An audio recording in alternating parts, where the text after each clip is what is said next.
दोस्तों, शहीद आजम भगत सिंह के जेल नोटबुक में दर्ज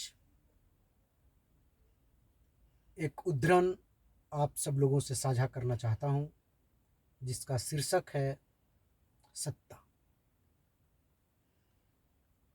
एक समाजवादी नेता ने धनिक तंत्र की एक मीटिंग को संबोधित किया और उन पर समाज के कुप्रबंध का दोष लगाया और इस प्रकार पीड़ित मानवता के सम्मुख उपस्थित सभी विकरालताओं और दुख तकलीफों की सारी जिम्मेदारी उन्हीं पर थोप दी।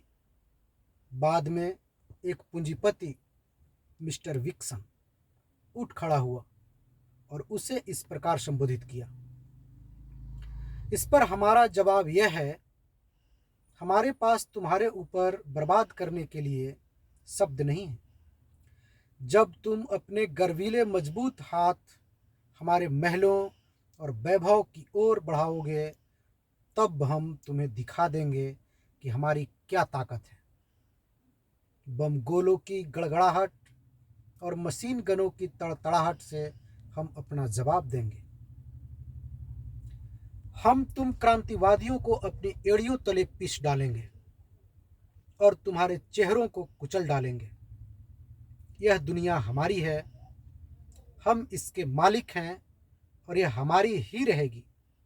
जहाँ तक श्रम की बात है, यह तो जब से इतिहास शुरू हुआ तभी से धूल चाटता रहा है और मैंने इतिहास को ठीक से पढ़ा है और यह तब तक धूल चाटता रहेगा जब तक हमारे और हमारे उत्तराधिकारियों के हाथ में सत्ता रहेगी।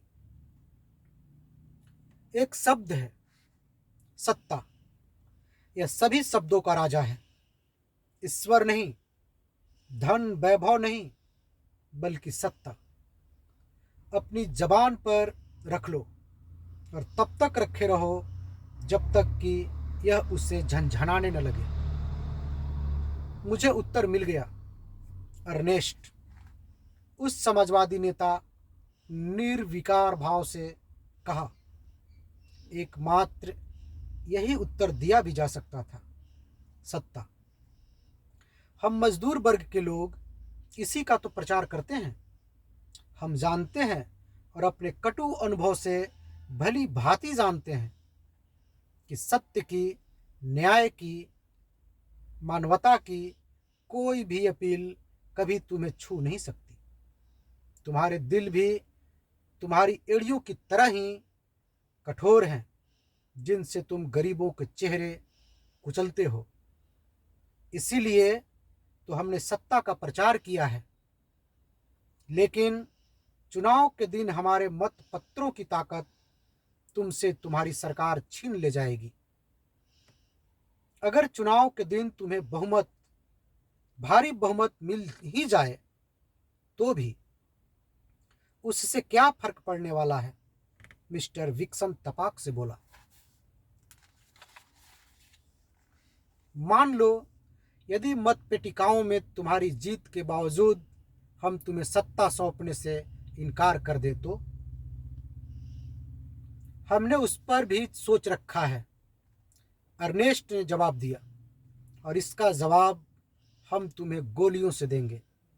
सत्ता, तुम्ही ने इसे शब्दों का राजा कहा है। बहुत अच्छा, सत्ता देखेंगे इसे।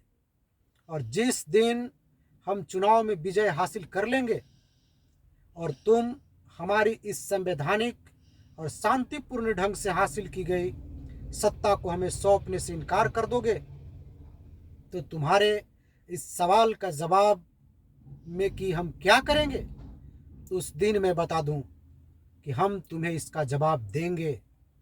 हम बमगोलों की गड़गड़ाहट और मशीन गनों की तड़तड़ाहट से अपना जवाब देंगे। तुम हमसे बच नहीं सकते। यह सही है कि तुमने इतिहास को ठीक से पढ़ा है। यह सही है कि श्रम इतिहास के आरंभ से ही धूल चाटता रहा है। और यह भी सही है कि जब तक तुम्हारे और तुम्हारे उत्तराधिकारियों के हाथ में सत्ता रहेगी, तब तक श्रम धूल ही चाटता रहेगा। मैं तुमसे सहमत हूं तुमने जो कुछ कहा है उन सारी बातों से मैं सहमत हूं। सत्ता की निर्णायक होगी, सत्ता ही निर्णायक होगी, जैसा कि हमेशा होता आया है। यही तो वर्गों का संघर्ष है। जैसे तुम्हारे वर्ग ने पुराने समानती तंत्र को ध्वस्त किया, ठीक वैसे ही मेरा वर्ग, मजदूर वर्ग, तुम्हारे वर्ग को ध्वस्त कर डालेगा। अगर तुम अपने प्राणी विज्ञान और अपने समाज विज्ञान को भी उतनी ही स्पष्टता से पढ़ो जितनी स्पष्टता से तुम इतिहास पढ़ते हो, तो तुम देखोगे कि मैंने जिस हस्र का वर्णन किया है वह अपरिहार्य है।